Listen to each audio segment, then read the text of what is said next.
Our next speaker has served in a variety of command and staff positions to include Commander, 1st Brigade, 82nd Airborne Division, Deputy Commanding General, 82nd Airborne Division, and Commanding General, 25th Infantry Division, and Deputy Commanding General of the United States Army Pacific. He is the current Commanding General of the United States Army Pacific. It is my pleasure to introduce General Charles A. Flynn.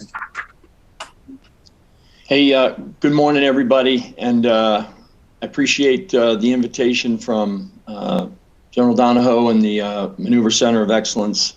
I'm coming to you from Canberra, Australia, where I'm on the first visit of what will be 6 countries in the next 6 weeks. So the timing of this is really important. I apologize for not being able to be there, but I did send my Deputy Commanding General, Major General Chris Smith, an Australian officer who is going to be speaking just after my opening and my remarks. So if you could, I think there's 4 slides that somebody's pushing. On the first slide, I just want to express to everybody that, and as I've said this before, this is the most consequential region at the most consequential time against the most consequential adversaries. China has been on an incremental and insidious path for decades. They have regional goals and they have global aspirations. Their global aspirations, and I won't go into each one of these flashpoints on there. Some of you just in open source reporting can understand the magnitude of the effort that they have underway. But what I will say, by design, if you think about the Mediterranean Ocean, the Indian Ocean, the Pacific Ocean, the Belt Road Initiative that China has undertaken, the digital Silk Road that is part of that as well, their design, their grand strategy is to connect the Europe market and the Asian markets. And when they do that, that becomes a very, very challenging position economically for the West and notably the US. And while that is hard to tell just from that slide, but if you stretch that all the way out to the Europe market, and by the way, the Europe market as a block is our largest trading partner, when that happens, that becomes a very difficult economic position. It becomes a very difficult trade position. It becomes very difficult for security. And so, and that's their both regional and global aspirations, in my view. The areas that are highlighted by ellipses there, there's destabilizing activities that are going on from Vietnam all the way to Pakistan.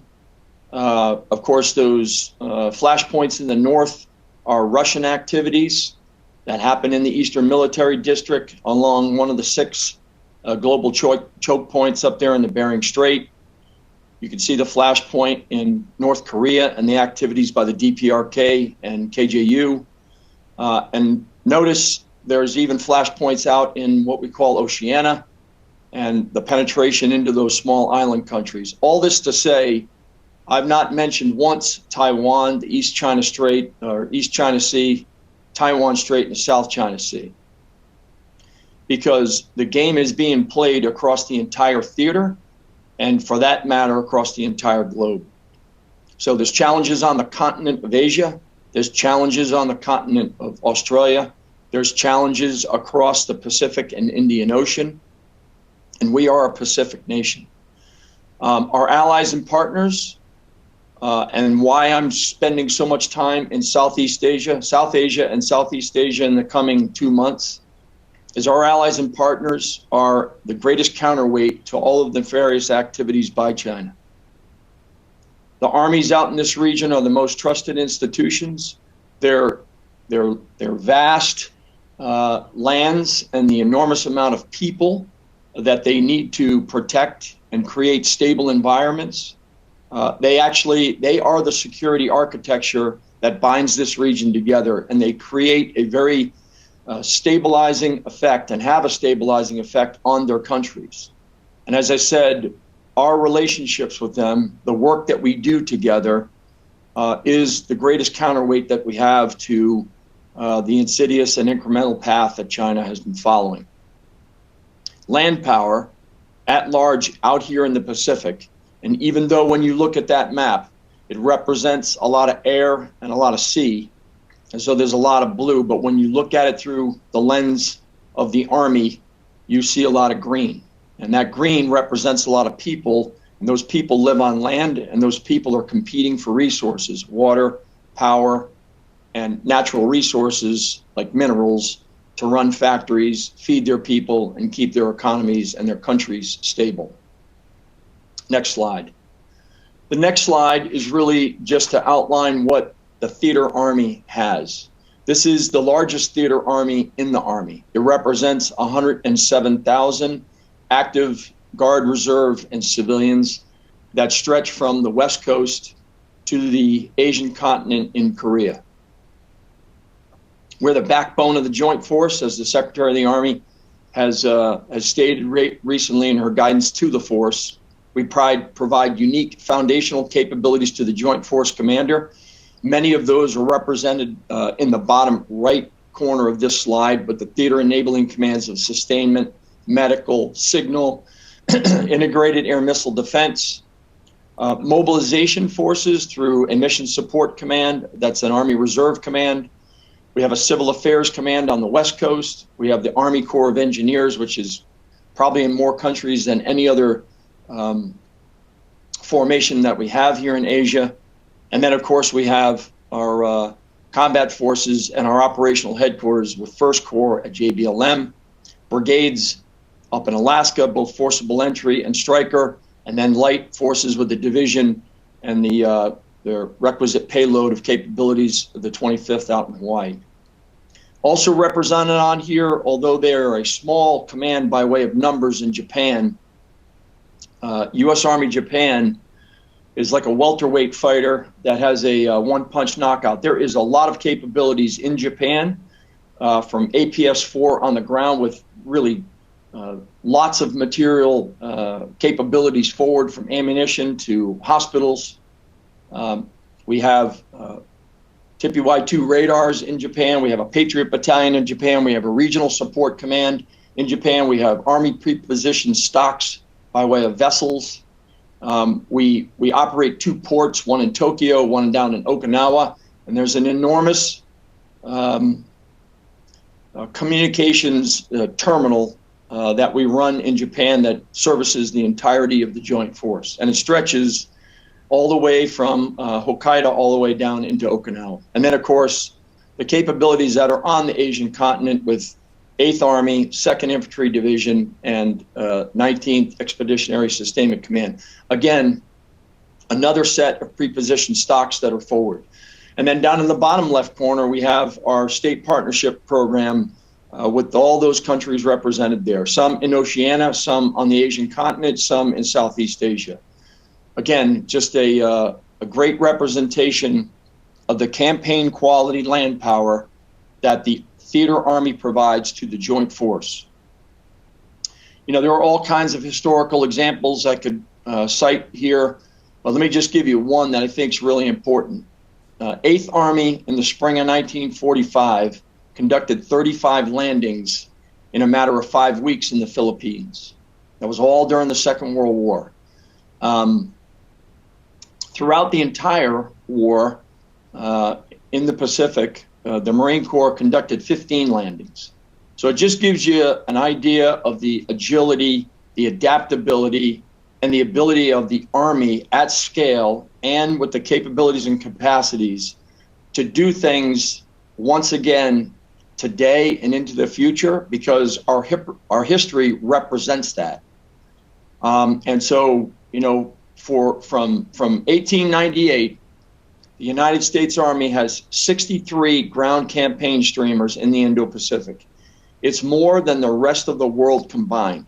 Our history in the Pacific is deep and it's rich. And I would ask everyone at the Maneuver Center of Excellence to please do more study on our history in the Pacific because it is a lens into the future. Next slide. So what are we doing today? Secretary Austin has stated that his strategic intent is integrated deterrence. The Indo-PACOM commander, Admiral Aquilino, has expressed to his commanders that he wants his components to be thinking, acting, and operating differently in the region. So my interpretation of that strategic intent from the SecDef to the combatant commander is that United States Army Pacific, the theater army, is going to take new approaches. We're going to create new dilemmas on China, and we're going to seek new opportunities through the expression of land power in the region. So two ways we're doing that is the Joint Pacific Multinational Readiness Center. We are going to build a training center in the Pacific. It's going to be anchored in Hawaii and Alaska with a hub, and we're going to move that training center and be able to deploy that training center into the region. For many of you who may or may not be aware, this past year, we actually did that into an exercise called Garuda Shield.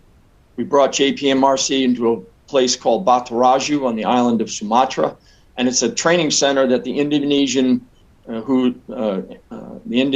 Chief of Defense, now who was the Chief of Army, is seeking to build a training center much like we have in the continental United States, in Europe, and now are designed to create one in the Pacific.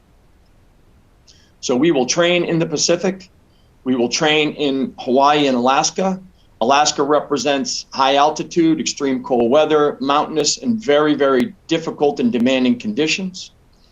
And then, of course, in Hawaii, we have tropic, jungle, and an archipelagic arrangement of the 8 islands with major training areas on the Big Island, Hawaii, and on Oahu, but other training areas surrounding the 8 islands of the Hawaiian state. Again, representing a unique set of conditions.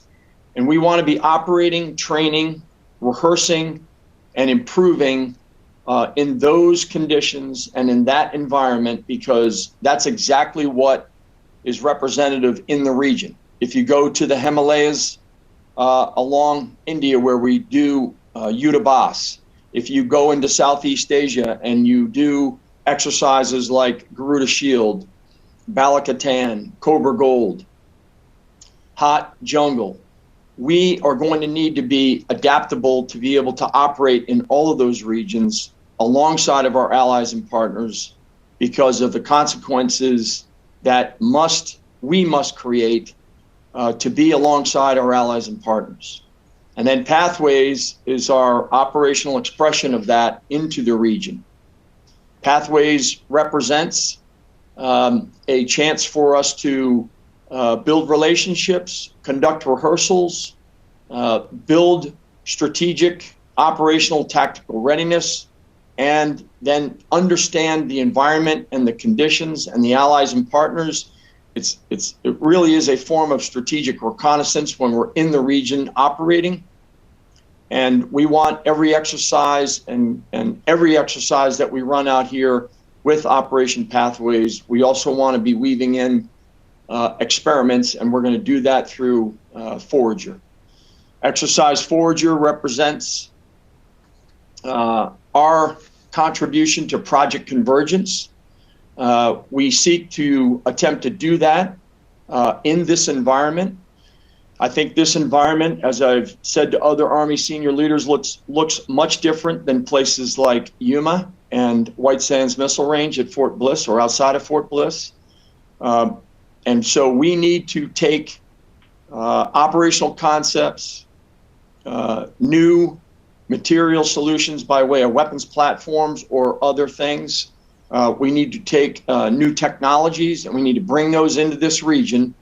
And we need to be operating during an exercise, conducting experiments so we can learn.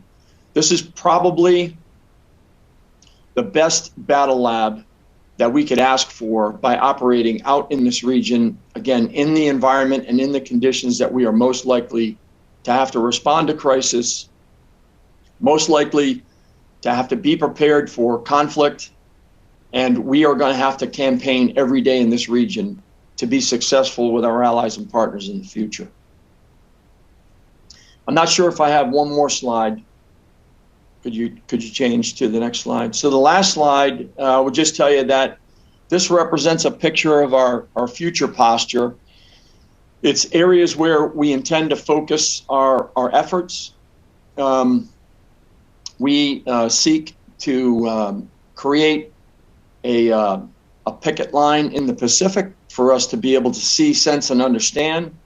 We want to maintain our current tempo with our Security Force Assistance Brigade, which today is in 7 or 8 countries, but will be at 9 in the region, and they're key ones. As you know, we are doing that to try to create our access and presence.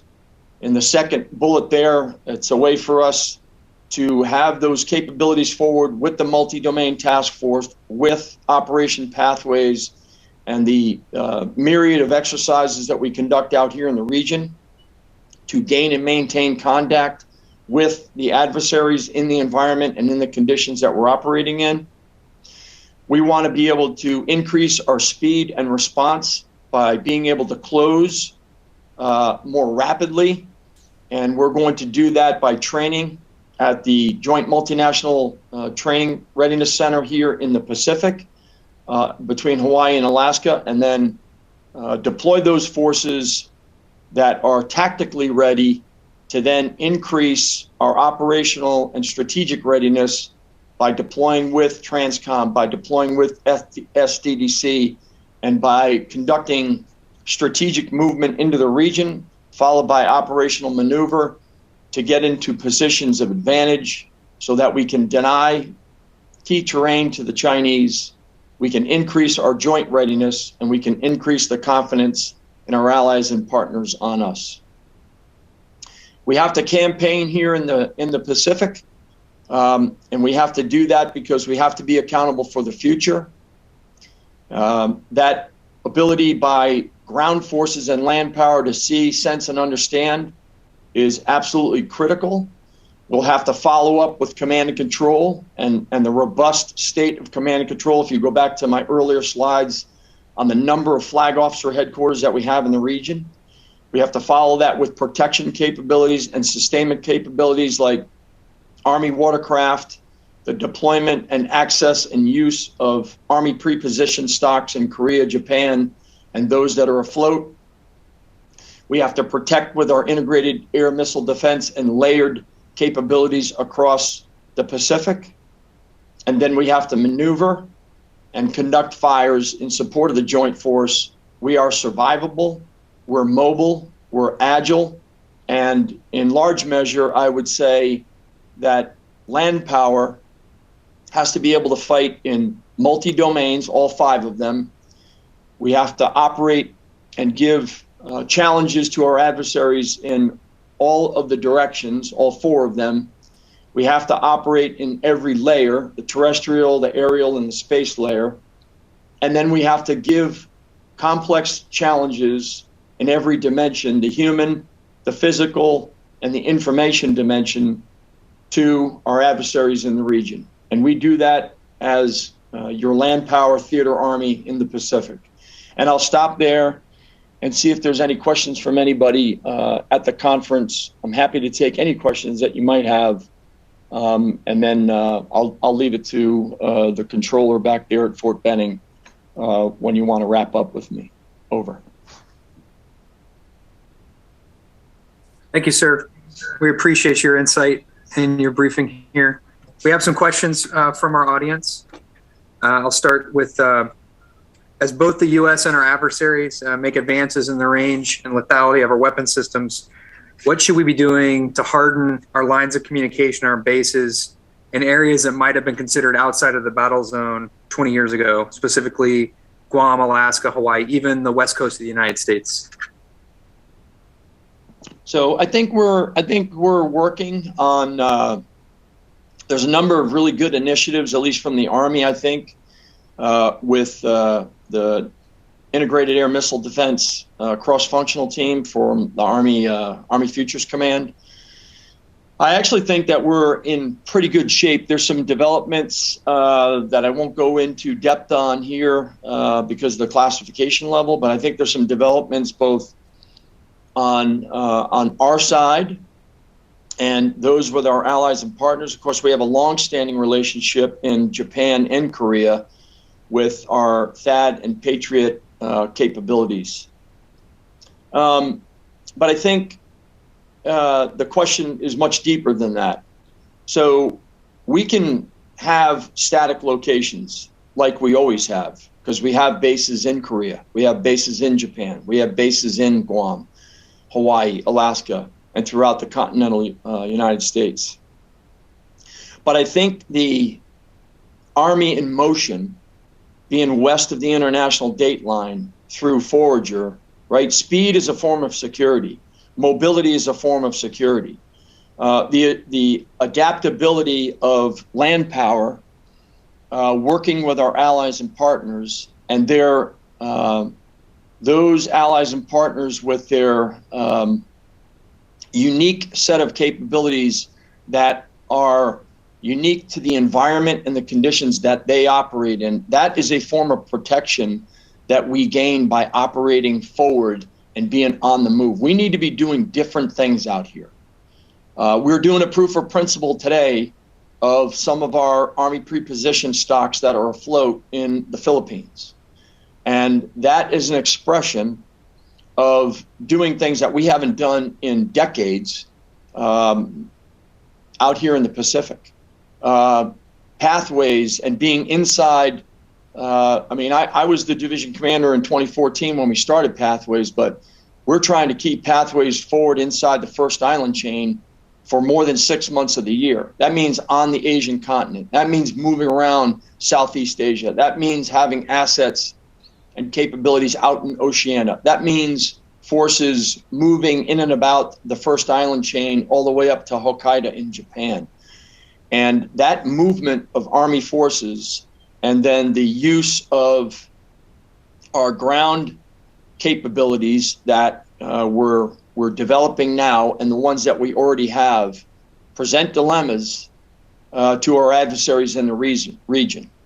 And so I think that movement by Army forces with our allies and partners is a form of protection that goes to the very heart of the question that was just asked. Over. Thank you, sir. Dr. Daniel Altman argued earlier in our conference that there's a fine balance in deterrence operations with forward defense and tripwire forces and presence. Too light and you lack credibility, too heavy and you may provoke the behavior you wanted to deter. Do you think we have the balance right with our forces in the Pacific to achieve deterrence? Well, so it is a delicate balance, but what I would say is that we have to be forward and operating. We have to be moving dynamically. We have to be unpredictable. We have to have rotational capabilities forward that are operating with our allies and partners. Again, the great counterweight to all of the destabilizing activities out here is the land power and our allies and partners, which is the security architecture that binds this region together.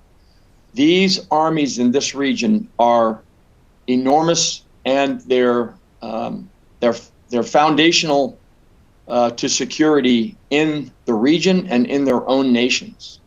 And so our army-to-army training, our army-to-army exchange of capabilities. I mean, I think about, here I sit in Australia. Australia has recently decided to purchase the Apache, to purchase the Black Hawk, to purchase the M1 tank. And they're looking and they're making purchases on watercraft. And they're considering other purchases that it's not just being interoperable, it's almost being interchangeable. Because then they have the exact same type of equipment that we have. So again, I would express it in a way that, yes, if you have too much, you may actually inflame something. If you have too little, then you can't deter. So identifying the right balance is important. But what I will say that as I look back from my time, coming back out here in 2014, and then really kind of staring at this problem now all the way to 2022, I think that what we're trying to do by operationalizing pathways as an expression of land power inside the Indo-Pacific AOR, so that we can, again, deny key terrain, increase joint readiness, increase confidence in our allies and partners. And by operating forward, we create conditions that present new dilemmas to our adversaries, but they also give us an avenue to conduct some new approaches by bringing experimentation out here, new organizational concepts like multi-domain task force that still remains an experimental organization, but it is the signature organization of our future operating concept. And so, that organization tied to the new capabilities out here, tied to operationalizing pathways forward in the region, is a really, really important design that goes to the heart of the question of having that balance to create conditions for integrated deterrence. If I can, on the last slide, the way I've been expressing integrated deterrence to my commands and my commanders, absent a definition in a strategic policy document, is it's the sum total of capabilities, posture, messaging, and will. So when we have capabilities forward, when we have our posture, and posture is a lot to a lot of people, but I would tell you that it's continued improvement of local areas that we're operating with our allies and partners, so that we have greater access, greater presence, greater influence, and greater capability forward in the region, tied to messaging, expressing what we're doing, why we're doing it, expressing that we're a theater army with enormous capabilities and a payload of different types of formations that can scale very quickly. And then we have to have the will to be forward. We have to express that by boots on the ground. We have to be there eyeball to eyeball with these countries that are having to contend with some destabilizing activities by a number of actors in the region. Over. Thank you, sir. Final question. I think you've answered some of this, but in these competition operations, such as Operation Pathways, what do you see as winning, as the indicators that we're having the effect that we desire? No war. Winning out here is no war. That would be where we want to be.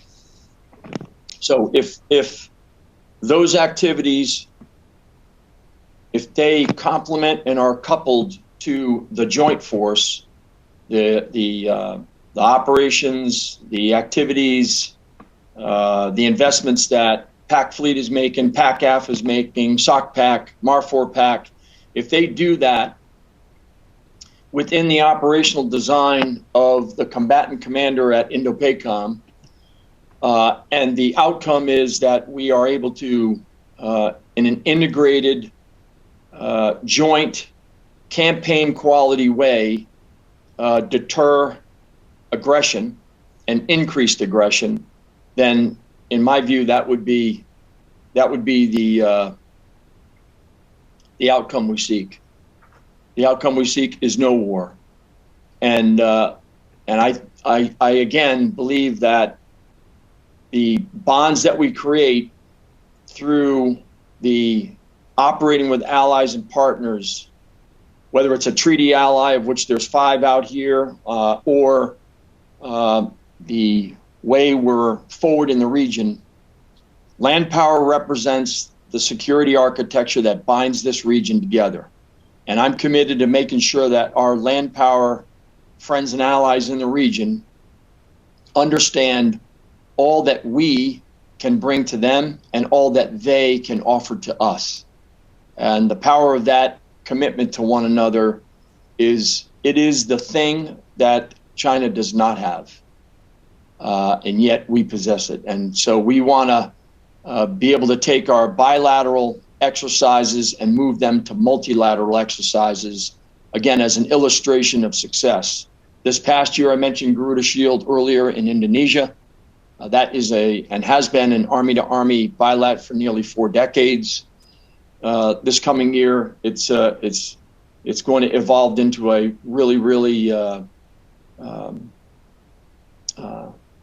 really excellent multilateral exercise. And so there's an example of creating integrated deterrence by moving a bilateral Army-to-Army exercise to a multilateral exercise, and the opportunity that not just the U.S., but all of the allies and partners in the region gain by training, rehearsing, and exercising together.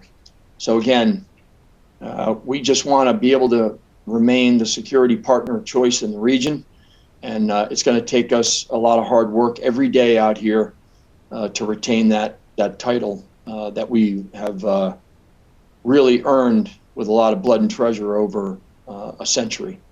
So again, thanks. I appreciate the opportunity to do this. I started at 6:15 in my hotel room here in Canberra, Australia. I'm leaving today from Canberra and heading up to Brisbane to meet with their 1st Division commander and their 1st Division headquarters.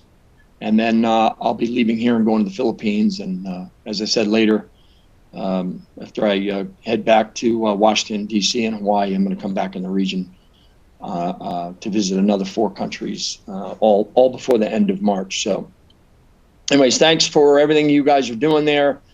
I hope you have some really good questions for General Chris Smith, my Deputy Commanding General from U.S. Army Pacific, the Theater Army of the Pacific. And I appreciate everything that the Maneuver Center is doing and that the great teammates at TRADOC are helping us with. So thank you.